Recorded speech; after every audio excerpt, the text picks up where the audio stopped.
All right, welcome to this week's edition of the Coaches Show. It is Game 11. It is playoff time here in Dumas, and Coach, it's great to have you on your own show. Hey, thanks for having me, and always exciting time because there's a lot of teams that aren't playing right now, so we're blessed and grateful that we're in the playoffs. Well, Coach, your team sits 7-3 as we head into the playoffs. Let's talk about last week. Dumas with a big win to finish up the regular season, finish up district play, 41-0 over Pampa. It was a good win, and it was a special night. It was senior night for us.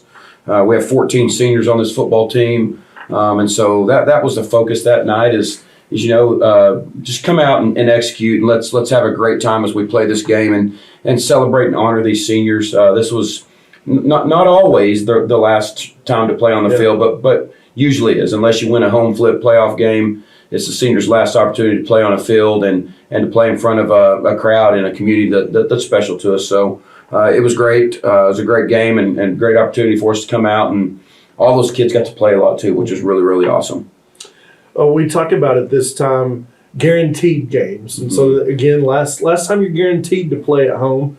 And as you guys have goals this season, you have big goals. One of those goals first is to play in this third section of the season where you have the preseason or pre-district play, district play, and then postseason, the playoffs. And you guys were able to secure that and move on and be able to have playoff games. Sure, that's always a goal of ours. I mean, there's a lot of different ways that you get there. We're always wanting to be a district champion, but the main thing is that we extend the season and play as long as we can play. And we, this football team, as you stated, 7-3, had a really, really good regular season. We're excited about our opportunity to play in the playoffs, and now it's just one at a time. Sure. I like to tell our kids that it's a one-game season, and we'll just keep on playing, hopefully, for a long time. But just grateful that we're here and excited to take the field with these kids another time. So on this senior night, even though we knew we were going to be able to be in the playoffs, you want to have momentum going in. And so even in saying that, your guys came out, they were focused, played hard, jumped out 21-0 in the first 10 minutes of the game. You executed on offense, you executed on defense, you moved the ball. And in the end, I think we mentioned this, everybody got to play. And, that's not something that's necessarily guaranteed on the senior night that everybody's going to get in. But I thought what was so cool about this night is you had young guys making plays so that backups and seniors could get in and play. We did, and just proud of our kids. Then it was really neat. At one time there on defense, we had an all senior defensive lineup, pretty cool. Which was really neat. I mean, some of those guys are starters, some of them aren't. Yeah. Some of them have played very, very little this year, but was excited that they got on and executed. That was the talk before. We don't expect kids to just get in and play and be a part of it. We want our kids, whenever you do get in, that you're able to execute. And I think that says a lot about their focus and their preparation throughout this season, because they are out there on very limited reps and get limited reps in practice. So it just does prove that that they were locked in and prepared, and have kept a great attitude throughout the season. And that's not always easy to do when maybe you're not playing as much as you want to play. I think that says a lot to our leadership. I think it says a lot to our locker room culture. Yes. We really do and have approached this season with a really grateful heart and with a lot of love. And you could see that. I mean, when you have it on senior night and kids get out there and, you could see the excitement of our underclassmen, that we're excited that those guys were in and getting to play. So it was a really neat opportunity. Big night, really on both sides of the ball. We talked about this at the quarterback club. It was a balanced attack on offense. ZJ with 140 yards rushing. I thought, man, what a capper for him on the regular season. He was a kid who got hurt early last year and missed the majority of the season. He came back toward the end of the year and really kind of gave us a taste of what we would see this year. Man, he has just been incredibly dominant this season. He has, and finished it off, you said there with 140 yards. It was also got him over 1,000 yards for the season. which is a really big deal. That's not just for him. I mean, that's an accomplishment for our offensive line. That's an accomplishment for our receivers. We actually are really neat because I think this just continues to show the character of our team and how we've grown. Obviously, he's a talented running back. We actually gave him a game ball that comes from Brett Stiegel and State Farm. We actually gave him the game ball yesterday. As soon as practice was over, we did it. He took the game ball, called the entire offense over, and gave the ball away to our entire offense. And so that just says a lot. It says a lot about his maturity. It says a lot about this football team, that it is about our team and it's not about the individuals. We take a really, really big-time team approach, and so proud of that. Colton, also a big night. He had 110 yards rushing and 111 yards passing. He did. And is playing really, really well. I think you'll continue to hear say that each and every week. Yep. He's really becoming a consistent player. You're not seeing him, have one really big game and then down. He's just consistently starting to put effort after effort together. And again, guys executing around him. Yeah. I think he'd be the first to tell you as well. That the guys around him are doing their job, which makes his job a lot easier. Let's talk about those guys, that offensive line. Your center is Dom Beltran. Mm-hmm. He was a guy he played last year. He did, but was he? I can't remember. He kind of came in. He came in his first start was the Randall game. Yeah, that's what last year. Okay. And yes, he's just he's a player now. He's undersized. Yeah. But you're not going to get anybody with better effort. He plays the game really, really hard. His intelligence sure helps him. He's a smart football player, and just does an outstanding job. He's a senior, and so we're really, really proud of the things that he's done. I look at Dom. You see Dom and you think, man, there's no way that guy's the center, but he plays, when you see him in his pads and you see how he plays way bigger than what he shows and maybe even what it might say on the roster. He does. He plays with a great pad level. He's I watch him sometimes when he snaps the ball and it doesn't look like his butt's 2 feet off the ground. But he plays with a great pad level, and that's what allows him to be successful. He's got really good feet and he plays fast. And then, doing a great job of obviously getting the ball to our quarterback every single play. So let's go left tackle. Is that Gael? That is Gael Cardenas. And again, senior captain, leader. He is, and has had an outstanding year. He did miss one game through injury. He's still playing through injury, but it says a lot about him. He's if you ever had the opportunity to come out and watch us practice. He plays every snap so hard. And we always joke like, man, I wish we had 5 of that played like him. But he does. He understands his time's limited here as being a senior, and he's just given outstanding effort, and he's really turned into a really big time leader for us. Let's jump to the opposite side. Your right tackle is Jesus Jar. Yeah. Again, a sophomore. We start 2 sophomores on the offensive line, but Jesus is a guy that. The future is going to be really, really bright for him. He's a little undersized, but he's just a sophomore. He's going to be a really, really, really talented lineman throughout the next 2 years. But somebody who we started the season, we weren't for sure. Weren't for sure if that guy might be a JV guy, he might be a varsity guy. And from the get-go, he proved to us that, through our scrimmages, that he was going to be a guy that was going to be on varsity, and not just a guy on varsity. He was going to start on our offensive line. So really, really proud of the things that he's done. And he blocks for some people that are special to him. He does. There's 3 of them. We were actually at the all-district meeting yesterday, and a few of the coaches said, is he a brother to your running back? And I said, yes, both of them. There's 3 of them. So, yes, sir. Really, really neat. I can only imagine what his parents are doing up in the stands, being able to watch that. That's so cool. Let's stay on the right side there. Your right guard is another big guy, Aaron Benzer. Aaron Benzer, a 290, 300-pound kid who's really just grown as well, just in his ability to play. He started for us last year, started at center a lot, though, over at the right guard, and he's had a really good year. Mm-hmm. He's getting some attention, as well as Gael, both getting some attention, to possibly be able to play at the next level. And he's just a junior, so we have him back, but he's doing some really, really good things. And then back to the left side, your left guard is Gio Bonilla. Gio Bonilla, another sophomore.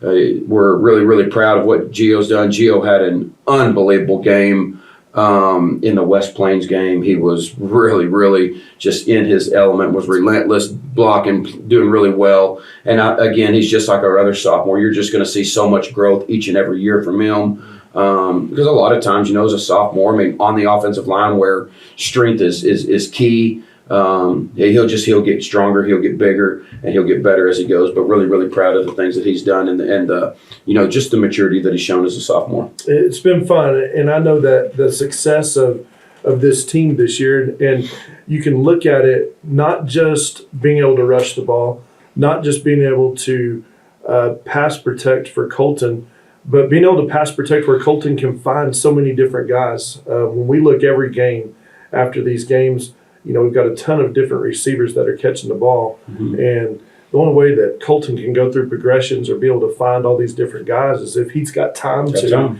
And many times when you mention names of offensive linemen, it's not good. Mm-mm. They false started. Sure. They've been holding or something like Absolutely. That. But these guys, for really, I think maybe more than we have in seasons in the past, they've kept their names out of that conversation. And we've talked about them because, man, they have played so well this season. They have, and they're not guys. I mean, we've really been low on the penalty yards throughout the season, and that just shows our the discipline and just the attention to detail that our coaches hold to these kids as well. And then some kids that buy into it. So really, really proud of them. And I will always say this. I mean, you're only going to be as good as your guys up front. Sure. We have some talented kids that make plays, but nobody's making plays without those guys. And those guys have done an outstanding job throughout this football season. They really have. And again, kind of back to Friday night, we mentioned Colton being able to kind of throw the ball around.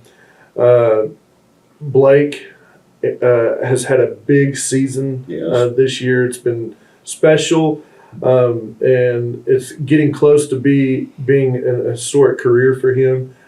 He's, I think, now 6 catches away from breaking the career record for catches. He's just about 160 yards away from yardage-wise. And, again, if you talk to him about it, he's going to throw back to Colton. He's going to throw back to the offensive line of having an opportunity to do what he's done. Sure, he has. He's had a great, and I think this would have been something that Blake would have done for the last 3 seasons. But unfortunately, due to injury, he's had those cut short. Yeah. But God had a plan. I mean, as you can see, this season, here he is, a team captain. He's just having an outstanding season, playing on both sides of the football. And then you'll see it throughout his senior year. He's a multi-sport athlete that'll excel in everything that he does.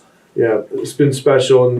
And then you've also got some other guys, and I want to talk about one of them who also had a big game was Colt Fox. Mm-hmm. He finally was able to get a touchdown catch.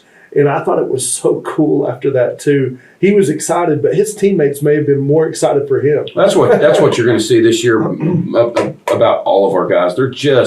They love to celebrate one another, and we've been wanting that. He's a guy that's been under the radar all year long, but he's a guy that every Saturday when we're here watching film, he's relentless at what he does. He's undersized, but he's a really good blocker. He got in the end zone a couple of weeks ago on a reverse, and we were waiting for him. We're waiting for him to catch that one. He's had some opportunities, and just maybe hadn't capitalized on them, but he did the other night, and he was super excited. But even more neat is just to watch how excited our guys were for him. Yeah, that was cool. Mm-hmm. Well, Coach, defensively, again, your guys came to play. Pampa did have one drive that was pretty incredible for them. Like a 21-play drive, but you guys stopped them. I am going to ask you, you called the timeout. Pampa got inside the red zone. We called the timeout, but, man, immediately the guys responded. I don't know, like, if you had some of that, like, special juice in there, like in Space Jam, and they drank it in the timeout or whatever it was or whatever was said. It got their attention. Next 2 plays were negative, and we got off the field. Well, it was. They did have a good drive. It was a 21-play drive, nothing that we ever want to do on the defensive side of football. But what I was proud of is our bend but not break. Mm-hmm. We've done that before this year as well. 17, 18-play drive, and it's ended in points. Yeah. This one did not end in points. And so Yeah, the timeout. I called the timeout just because I just didn't think we were executing properly. And that's why there was a 21-play drive that was being extended and that we were still on the field. We could have got off the field on many third down opportunities, but we did not. We allowed them to execute. And it wasn't what they were doing. It was more of what we weren't doing. And so that was just my approach. Sure. Hey, we're better than this. Let's execute. Let's do the things that we need to do. And let's get off the field. And our guys went out there and did that. And, I mean, how tough is it when at that point the game was 28-0, Sure. and it was just into the second quarter when they got the ball for this drive. How tough is it when you're up 28-0, you know that you're going to win the game at that point, to continue to stay focused, continue to stay locked in and do the things that you need to do? It's really tough. I mean, it's human nature, to relax when things get easier, or relax when you think you have things under control. But championship teams don't do that, and that was sort of my approach to them. We're worried about more things than tonight. I mean, we talked even in the locker room before we went out. We're working for momentum. That's what we're doing right now. We're gaining steam. We're gaining momentum because the playoffs are coming. And if we do that in the playoffs, if we get relaxed like that, I mean, it could cause us the ball game. Yeah. So that was really the timeout. I mean, maybe I didn't say it in quite that tone. I think there might have been a little bit different tone, but that was the message. Well, Coach, it allowed you guys to get your second shutout of the season. It was the first district shutout since 2021. We opened up district play. I think we beat Hereford that year 45-0. Mm-hmm. That same season, we had beat Roswell here, I think 53-0. Mm-hmm. And so for the first time since 2021, you had 2 shutouts in the season. That's awesome. It's hard to do. Very hard to do. It doesn't matter who you're playing. I mean, the ability to keep offenses today out of the end zone or even a field goal off the board is really, really tough. So proud of our kids, proud of the way that we played. And a lot of times, if you are in a game that's up like that, you might put your backups in and they might not execute. But that night, we all executed. Yeah. The backups were in a lot, and they still, executed the game plan and did a great job. And so really, really proud of our kids for what they did. Yeah, that's cool. And I thought that was neat for them to be able to do. Yes, sir. So Coach Dunnam's going to be headed into the playoffs, school record 11th straight season.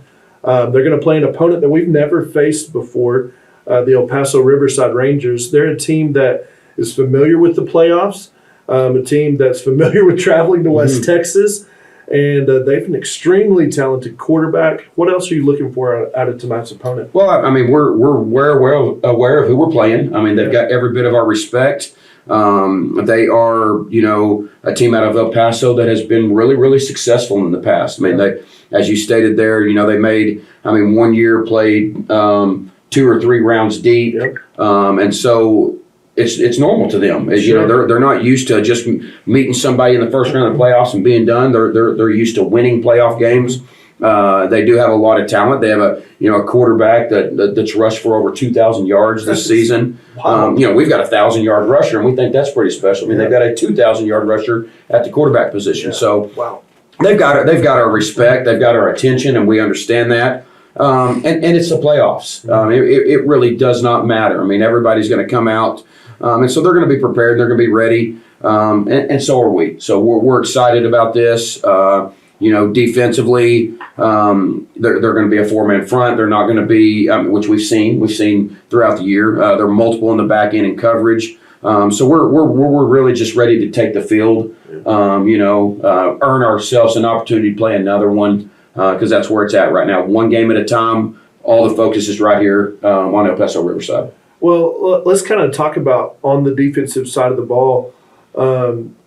What's going to be key for the Demons they face this Riverside offense, because as you say, they've got a quarterback who's rushed for 200 yards. People may be watching and go, okay, wing T. You're going, that is not who Riverside is. They're a spread offense. I mean, they're going to be in a 3-by-1, 2-by-2, maybe 2 backs in the backfield a little bit. That they don't run tons of formations, but what they do it well. We're going to have to do a good job of controlling the line of scrimmage. And containing him. We've got to keep him from getting out and getting loose. I just went back and looked at a few stats and things from them last year. They played Hereford in the first round. He got loose against Hereford. Hereford had a really good football team last year. Yeah. That game was 28-20, so it was a close ball game, and he had 2 or 3 70, 80-yard runs in that ball game. And so we're going to be able to contain him, not allow him to big play us. He's pretty fast, so we're going to have to do a good job of being able to control the line of scrimmage, get our guys, and that's my plan. I mean, I just want to play extremely fast, see if we can overwhelm them a little bit and be great tacklers. On the offensive side of the ball, what's going to be key for the Demons to move the ball and score versus this Ranger defense? I think we can do it multiple ways. I really do. I feel real confident in our offensive line being able to open holes. ZJ being able to run the football. Feel good about our receivers too, our passing game, and Colton and our offensive line being able to pass protect and throw the ball. We're gonna have to be able to not turn the football over. I think that's great. We don't need to give them any more possessions than they deserve. And then just move the football, be able to run the football, be able to protect Colton. And I think if we can get in a rhythm, I think if we can do what we do, I mean, we're very balanced. We have been, and so have a balanced attack. Be able to attack them at both running the football and throwing the football, and then just execute and put points on the board. Well, Coach, it is the most exciting time of the season. Start chasing those gold footballs. It is. Cannot wait to get down there to Seminole. Same here. I'm excited about it. All right, we're going to take a break. When we come back, second half of the Coaches Show with head coach Aaron Dunnam.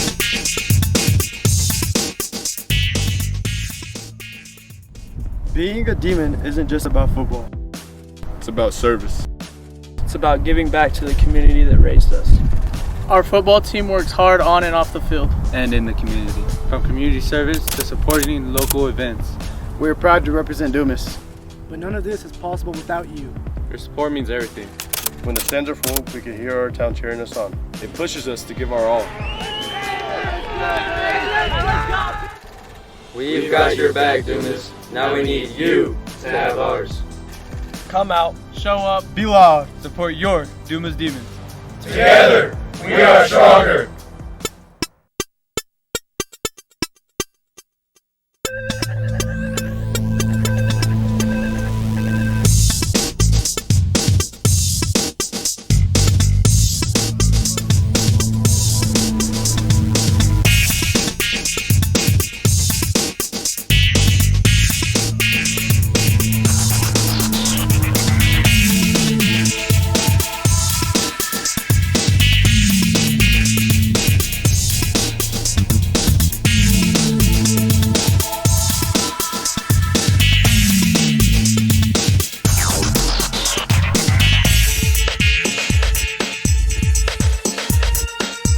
All right, welcome back to the second half of the Coaches Show with head coach Aaron Dunnam. Coach, we've made it through the regular season.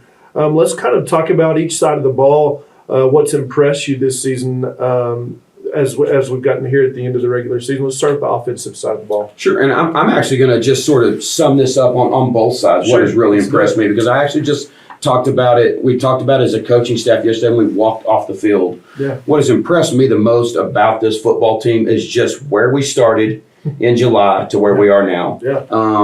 I told them, I mean, this has been one of the funnest seasons I've had as a coach in a while. Mm-hmm. And it really has nothing to do with being 7-3. It really has nothing to do with winning football games. It has everything to do with watching our kids grow, grow as young men, grow our locker room culture. We have 2 players.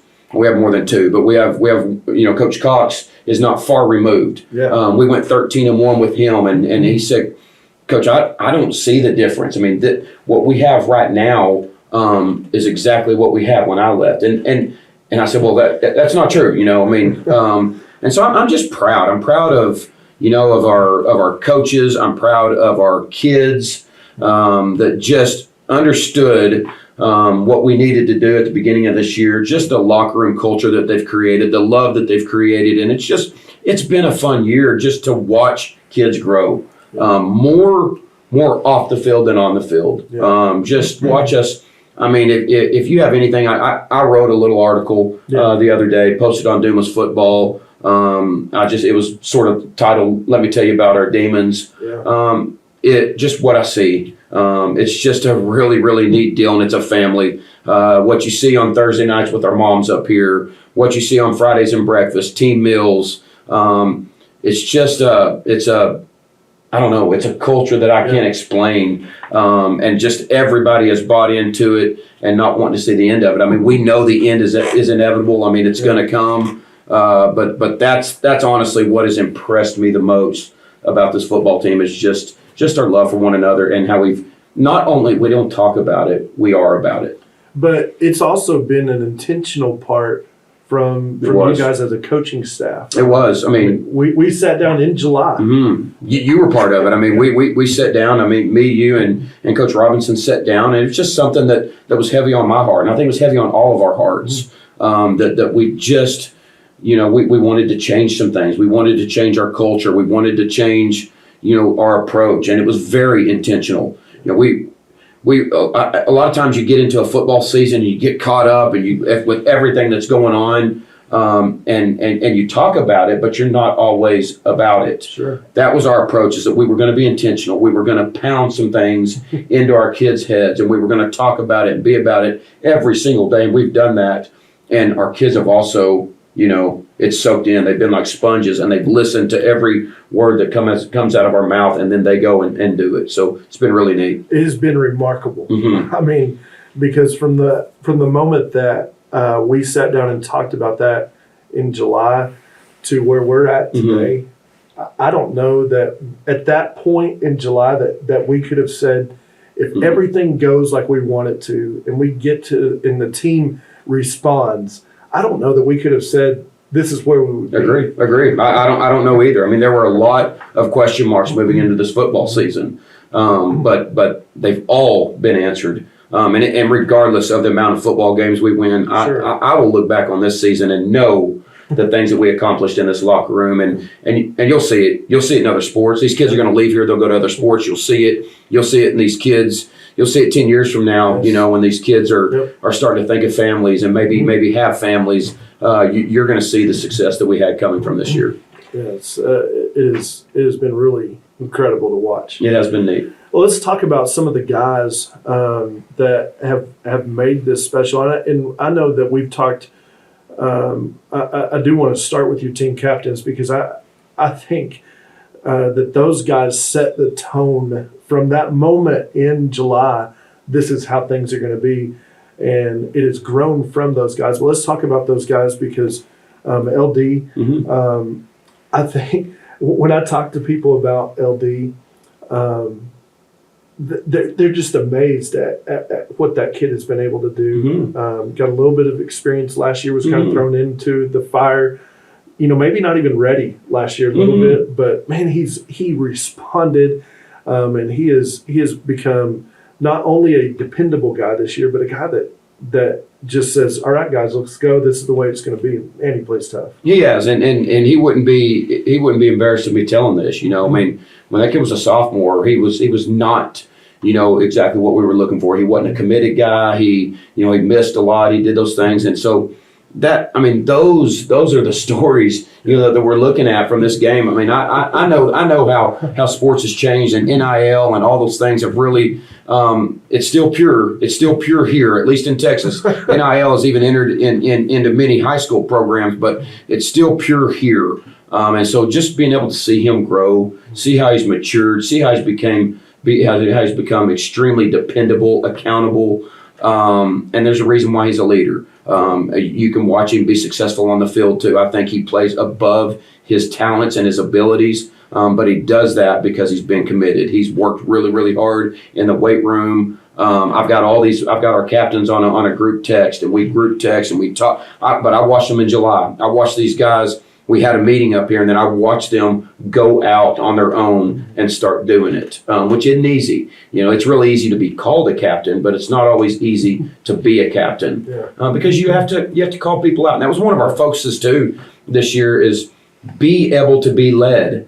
People don't like to be called out, but we're only calling you out because we love you. Yeah. We're only calling you out because you're not living up to our expectations. And kids they've taken that. They've allowed their teammates to call them out. They've allowed to be vulnerable and and grow, and that's what it takes. And so, I mean, I can go off. LD, Blake has had an outstanding season, outstanding leader. A kid too that I've talked to him about, and wasn't easy. When you talk to him, say, I need you to do this. I mean, we all know we need to do it. We just don't always want to be that type of guy. Yeah. We want to be liked. We don't want people to get upset with us. But their teammates made it easy. Their teammates allowed themselves to be led, and that it's just really, really neat. Gael Cardenas, a guy that I remember back to the beginning of this year. He texted me and said, "Coach, can I do a team cookout?" He wanted to run it. He wanted to buy all the meat. He wanted to do every bit of it, and so it's really, really neat. And then Christian Gonzalez, another kid that played limited last year. This year's playing on both sides of the football. Is somewhat a little bit of a quiet guy. Doesn't really like to get out and get in people's business. But every one of them have done that, and more importantly, our kids have allowed them to. Yeah. So let's talk about some of the new guys. We mentioned, I think, one of them, and I'm going to let you kind of take over on this. Who are some guys that have impressed you this season? We got a lot of sophomores that are playing. Yeah. And so I'll first start with an upperclassman that's really impressed me is Chris Jimenez. He's a guy that he's a senior. He has not been a part of this football team since he was a freshman. I think he's done a lot of really, really good things. In the meat of this of our season, he played both ways. He started for us at defensive end, played tight end, played H. Just did a lot of things that I don't know that he even thought he was going to be doing when he said, "Hey, I want to play my senior year." Yeah. But he's been a really big kid for us. Has played a lot, and then just all of our sophomores. I think they have been really, really bright. We start 7 to 8 sophomores on both sides of the ball. Angel Jara, starts for us at running back from time to time with him and his brother in our 2-back sets. Gio Bonilla starts for us on the O-line. Jesus Jara starts for us on the O-line. We have a sophomore kicker that starts for us. Yeah. Then you move over to the defensive side. We have Ruben Garcia as a sophomore defensive end that starts for us. And he has played really tough and strong, sometimes undersized. I mean, when you talk about sophomores starting at the varsity level, I mean, they're usually not where they need to be strength-wise. And so being able to get out there and hammer and be physical, because they're going to do nothing but get stronger and stronger and stronger, and then they'll be better players. But Ruben Garcia starts for us at the defensive line. Kelton Deal starts for us at inside linebacker. Tate Dunnam starts for us at corner. So there's 6, 7 around sophomores, and so those are all bright sparks because they are true newcomers. Those kids played freshman football last year, and now they're starting for a 7-3 football team, a football team that went toe to toe with the number 4 team in the state. Yeah. And so those are some surprises to me. And again, you don't know how these guys are going to react when they get out there. I mean, Never. You guys have watched them play freshman football, and they were successful on the freshman level. But man, there's a jump from freshman football to varsity football, and again. You get out there on Friday night, you're under the lights, big crowd, bands going. It is completely different football than what you're used to seeing on Thursday nights. Well, just the approach, from our game plan to what they're having to, the knowledge and information they're having to store, and from game to game. So not only the physicality of the game, when they're usually a sophomore, they're not ready, but from the mental approach to the game and what we require our kids to do from game to game within a game plan. So just really proud. And there's many times you put them out there and you find out that they're not ready, that they can't, play at this level. And maybe we need to drop them down to the JV. We didn't have to do that. I mean, these kids have responded. And it's really neat for us this year. Just wait to the future. Oh, man. Because 7 or 8 of those guys will all be a year older and a year better next year. Yeah, it should kind of remind people from a guy that you mentioned earlier, Cade Cox. Absolutely. That era, that sophomore class that he was in. We started a lot of them.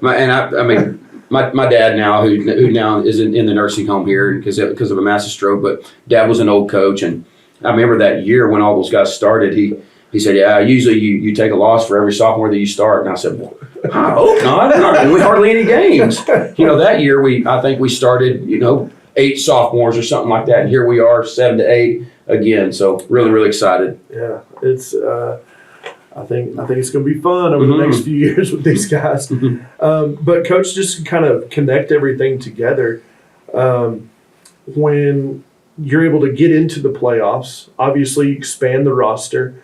How important is that to be able to grow young talent as well? Because then those young guys, they see the preparation. They're able to hear, man, this is what's being put into these game plans. And how important is that for you to be able to bring those guys in, have them practice, have them go through, have them suit up on Friday nights, have them be in the locker room? I mean, how important is that for growth for the program as well? I think it's huge, and that's what I'd like to tell the people even watching this is explain this, because we do have a lot of multi-sport kids. And a lot of people, when you're at the lower levels, you think, okay, those guys are done. Why can't they move on to their next sport? Yeah. This is important. This is how we grow a football program. Yeah. And not only a football program, this is how we grow winners. And this is how this just builds and moves on to other sports. I can tell you why Stephenville is number one in the state right now. Because every single year their freshmen get to practice for 14 or 15 weeks. And so now our freshmen we've moved them up. We've made a travel roster of 62 kids. Our freshman A team practices with us every single day. We've released our freshman B team just because we cannot manage that number of kids on the field. Yeah. But they're all practice. And so every week that we play further is just 4 days of practice that those kids are getting, that the rest of the kids that did not make the playoffs, the rest of the teams in the state of Texas that does not get them. Yeah. And so you just think, if we can get 2 weeks with them, we get 8 practices. If we can get 3 weeks with them, we get 12 practices. And you just keep on adding that, and those kids grow. Yeah. When you put them out there on scout team, and they get to practice an entire day, they will grow in one practice. They'll understand this. And then it's not only about the practice, it's just the whole processes. We'll bring our kids to team dinner with us tonight. Yep. They will see the culture that is different from freshman football. They will see that. They'll see how we interact with our moms. They'll see how we interact with grown-ups. They'll look at the things that we do. They'll get on the bus ride. They'll understand a freshman bus ride is a lot different than a varsity bus ride. You just mature and you grow up, and the things that are allowed aren't allowed anymore, and how the preparation is. We told our freshmen, hey, y'all will be at Thursday night walkthrough. They said, what's a walkthrough?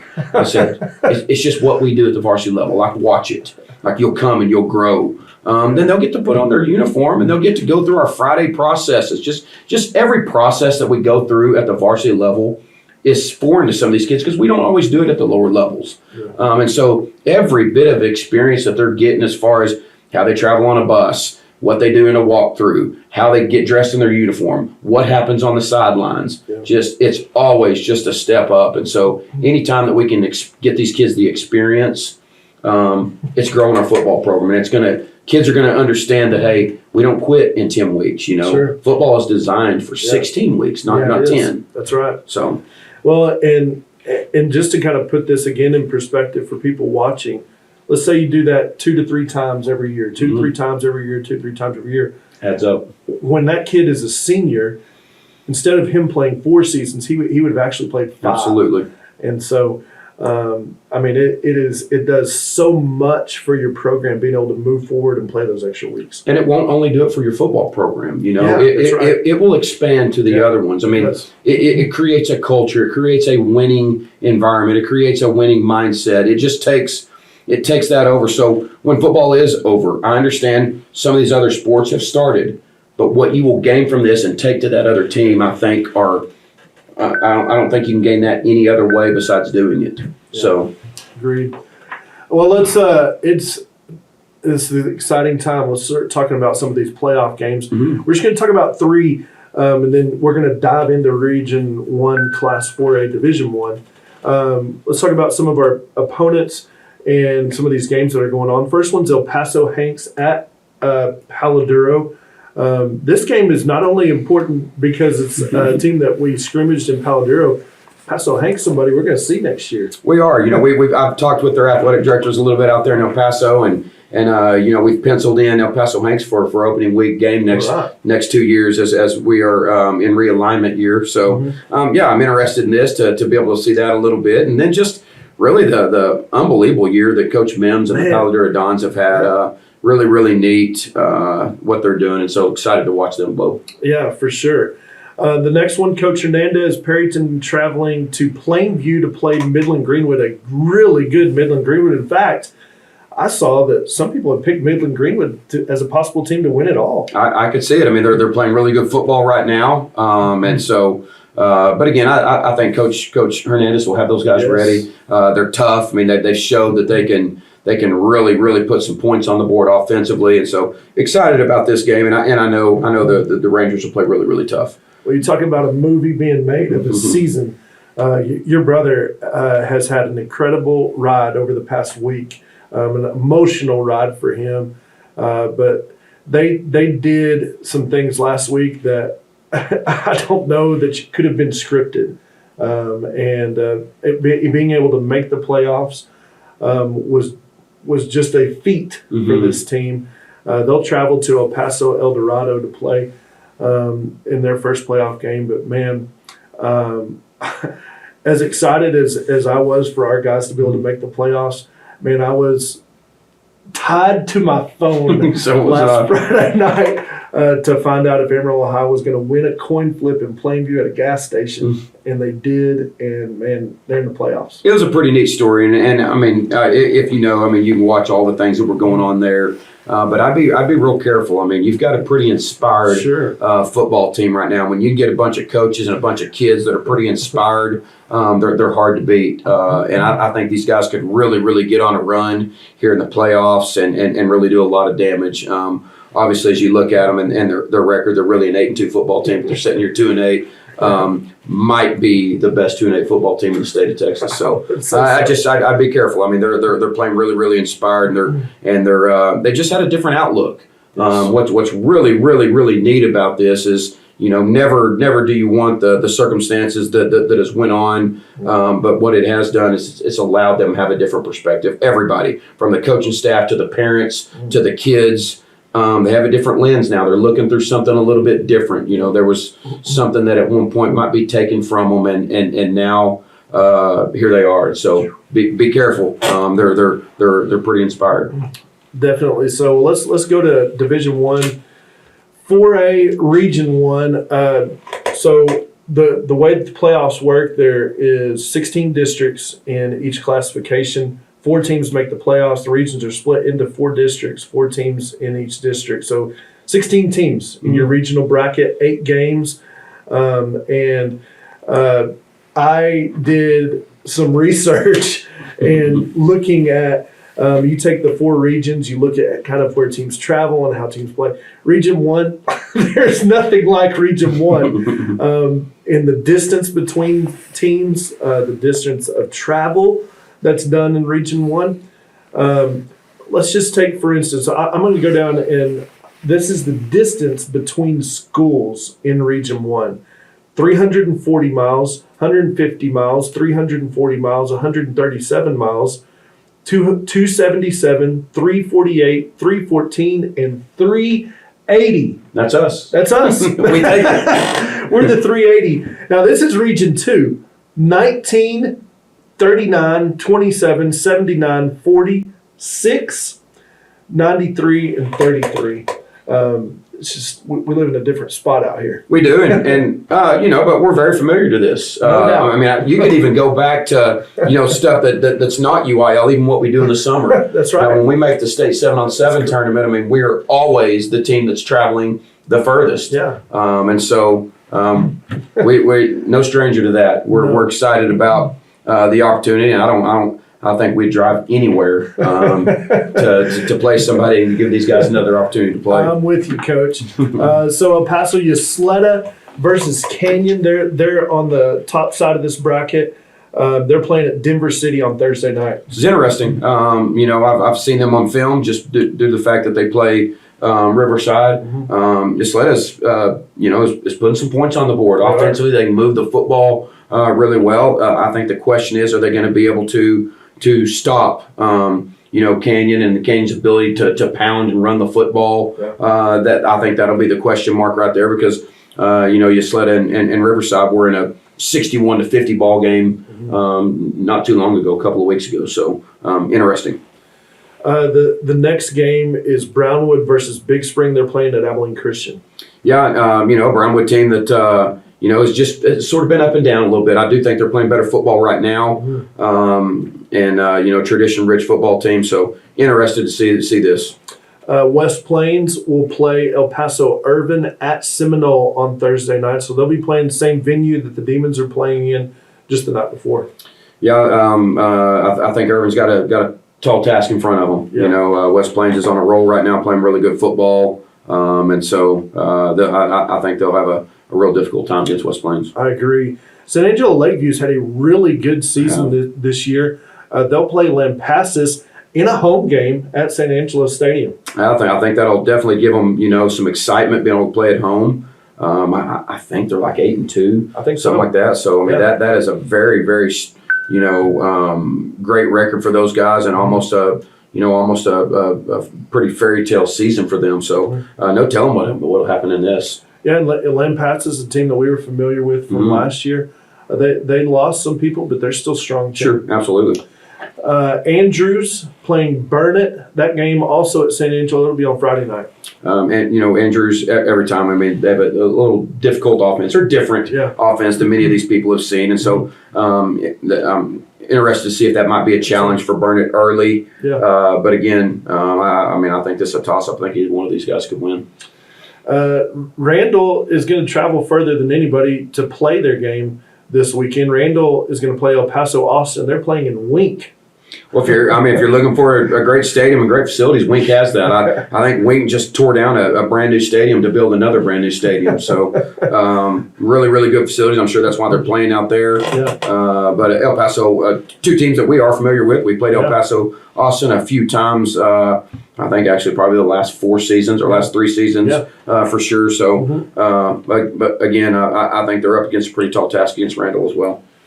All right, so now's when we get down to the one that's that we will definitely have our eyes on. The winner of El Paso Riverside and Dumas will play the winner of Stephenville and Pecos. They're going to play each other on Thursday night at Abilene Wiley. This is the winner of who we play. Definitely all of our attention right now is on Riverside. But you obviously, because you're planning. I don't know if everybody understands exactly how this works. You don't wait until Friday when the game's over to say, okay, who are we playing, what are we doing? There's been conversation actually for 2 weeks between me and Coach Doty. We actually both coached on the same staff at Abilene Cooper, so we know each other pretty well. But we've been talking. Where are we going to meet up if we happen to face each other? What's going to go on? And so all that's already been in the works. So definitely we'll have my eyes on this. Well, that's the reality. So like when we say, okay, it's playoff time, and there's some teams that their seasons have ended. Guess what? Like all of these teams that are playing, they want to play in the same stadiums. There's 10 classifications if we take out 6-man that are playing that are really wanting to play in a lot of these same venues. And there are a lot of playoff games this first round. And again, fighting over the same venues, going to the same spots. And, really most teams want to play on Thursday and Friday night. So as you said, planning ahead, you have to, because if you don't, you're going to end up playing somewhere you don't want to play. Absolutely. On a night that you don't want to play. Absolutely. And I don't know if our viewers understand this as well, but 6A and 5A get home field advantage.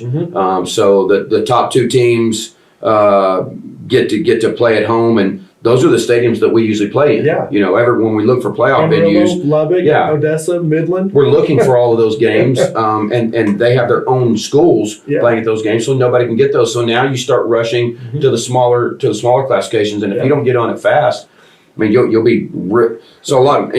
People sometimes look at this and think, well, why are they playing there? Well, maybe it was the only option they had besides flipping home and home, which a lot of people don't really like to do. Yeah. And so that's where we're at. I think you have to explain that because it is 100% a part of the process. It is. Or maybe you ask, well, why are we playing El Paso in New Mexico? Honestly, it's halfway. It's very neutral. Yeah. And so. Yep, it has happened before. Well, Coach, so excited to see these guys get back out on the field. I know that you guys. This is again. something that we talk about and you guys have been preparing for since you started back in August. Absolutely. This is the third season, and this is where, I talk to our kids about, you separate the contenders and the pretenders. I mean, they're done. And so everybody playing right now has a good football team, has done the things necessary to get them into the third season. So now really it's survival of the fittest, and who can not always the best team. I mean, who can stay locked in, who can keep their kids fresh, who can, not steer clear from injuries and all those different things. And so here we are, excited to be here. Well, again, we want to thank Raymond Brady for being here for us, putting us on. Always. Again, we can't do it unless he's here. No way. And so again, thanks to him for getting us on, showing up and doing all this. Demons facing off against the El Paso Riverside Rangers. We're playing in Wigwam Stadium in Seminole. Hopefully you're here in the stadium watching this YouTube as you get ready to watch us play. Again, thanks for joining us all season. See what the Demons can do tonight.